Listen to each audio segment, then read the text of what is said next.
मारवाड़ में एक फूलीबाई नाम की जाटनी थी। वो निरंतर नाम जप करती थी। नाम जप करने के प्रभाव से वो नाम उनकी नस नाड़ियों में, रोम रोम में, तो जिस वस्तु को छूती उस वस्तु से भी ध्वनि आती नाम की। नाम का बहुत बड़ा प्रभाव है। नाम प्रभु को द्रवित कर देता है।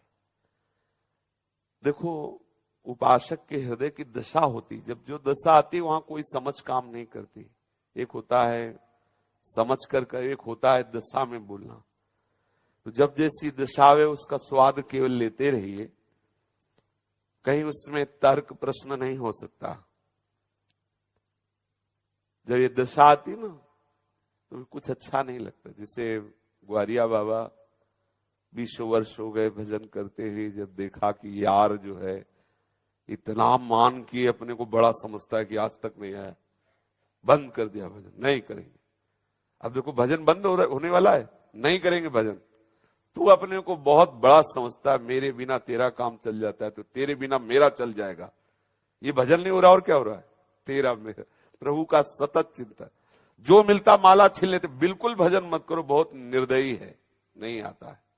सामय के मिल गए रमण रेती में, चला पकड़ा, ए बाबा, देखा यार आ गया, गले से लगा ली। सोचा मैंने तो प्रण किया था बात नहीं करूंगा, छूंगा नहीं, चल दिए।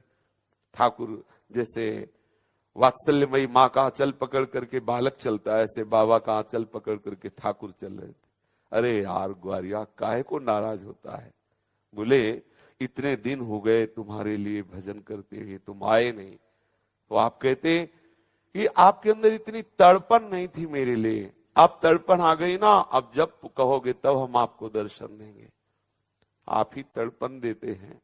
हम मांगे ऐसी जलन मांगे, ऐसी तड़पन मांगे, ऐसी व्याकुलता मांगे इनसे कि कुछ अच्छा ना लगे।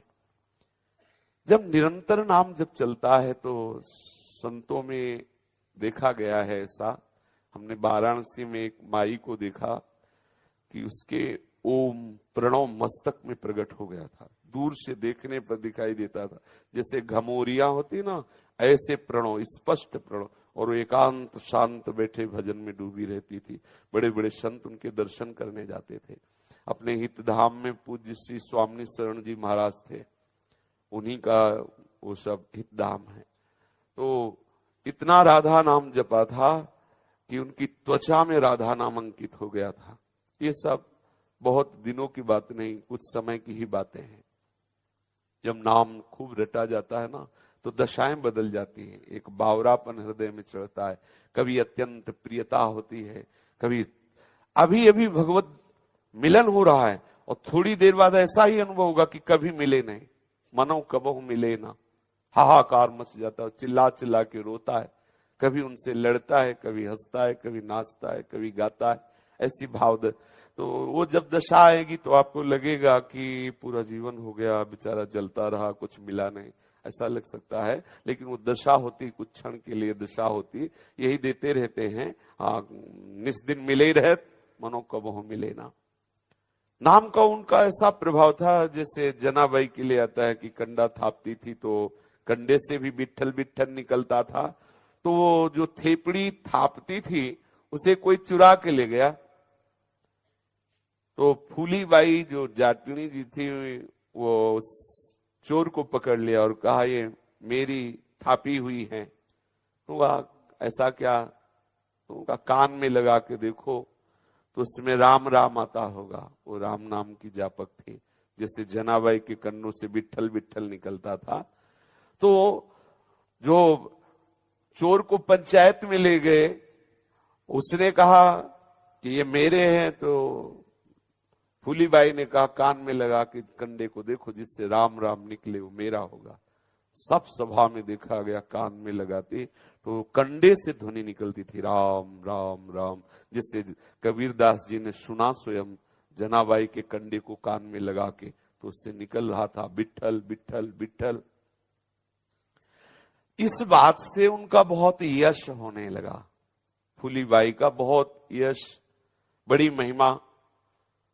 तो वहां के जो जोधपुर के राजा थे उन्होंने कहा मैं ऐसी बाई के दर्शन करना चाहता हूं, मेरी व्यवस्था की जाए। तो जहां राजा जाएगा वहां बहुत सेना जाएगी, पहले व्यवस्था होगी। फूलीबाई ने नाम के प्रभाव से प्रत्येक सैनिक को भोजन, वो व्यवस्था के लिए गए तो हजारों सैनिक, सबके लिए सुंदर भोजन, बाजरे का सोगरा और ग्वार की फलियों की सब्जी, सबके लिए। राजा जब आए तो देखा सब प्रसाद पा रहे हैं, तो कहा कि मैं तो नाम का केवल राजा हूं, ये तो बाई गरीब बाई है, इसके पास इतना पूरे सैनिकों को सुंदर भोजन। बहुत खुश हुए, प्रणाम किया कि आपकी महिमा जैसी सुनी थी वैसा ही हमने पाया, आप कृपा करें हमारे महल में थोड़ा रानियों को उपदेश कर दें जिससे वो नाम जप करें। तो वो बहुत लंबा घाघरा, कई मीटर वाला ग्रामीण वेश रनिवास से में गई, तो सब रानियां जो सुंदर सुंदर आभूषण और श्रृंगार धारण किए हुए थे, उनको देख के ही हंस पड़ी सब तालियां बजा करके। तो मोटा घाघरा ऐसा और दैन्य स्वभाव, गरीब दिखाई दे रही, वस्त्रों से फटे पुराने कपड़े। तो फूलीबाई ने उनकी तरफ देखा और कि इनको गर्व है कि मैं रानी हूं, बहुत सुंदर आभूषण पहने हूं। तो उन्होंने कहा ये गहनों गाठो तन की शोभा, काया काचो भांडो, फूली कहे थे बैठी काई, राम भजो ए रांडो। ए गहनो गाढ़ो तन की शोभा, काया काचो भांडो, फूली कहे थे बैठी काई, राम भजो ए रांडो। सुंदर गहना पहने सुहागवती हो, लेकिन मेरी दृष्टि में तुम सुहागवती नहीं हो, रांडो कहा। क्योंकि सुहाग है प्रभु, यदि आपको प्रभु से प्रेम नहीं, प्रभु के चरणों में समर्पण नहीं, तो ये गहना, ये तन कच्ची मिट्टी जैसा है शरीर है, जैसे पानी का बुलबुला, कच्ची मिट्टी का वो बर्तन कभी भी नष्ट हो सकता है। फूलीबाई ने कहा इन सुंदर गहनों, सुंदर वस्त्र, सुंदर शरीर को देखकर तुम गर्व कर रही हो, तुम्हारा जीवन किस काम का? अरे राम राम जपो, राम राम जपो। सीधी साधी वाणी का इतना बड़ा प्रभाव कि तत्काल उनके हृदय में भगवान नाम की प्रति प्रियता हो गई। इसीलिए कहा है तात स्वर्ग अपवर्ग सुख धरी तुलाए कंग, तूल न ताहि सकल मिली जो सुख लव सत्संग। संत वाणी संपूर्ण संसार से वैराग्य दिला करके और भगवत प्राप्ति के लिए विकल कर देती है। संतों की वाणी में अमोघ बल होता है। सीधे शब्दों में कहा कि अरे इस शरीर को सजाए बैठी है, तू अपने को सुहागवती समझती है क्या? अरे शरीर ये कच्चा मिट्टी का भाड़ा है, कभी भी नष्ट हो सकता है। राम भज राम। उनके हृदय में बात बैठ गई।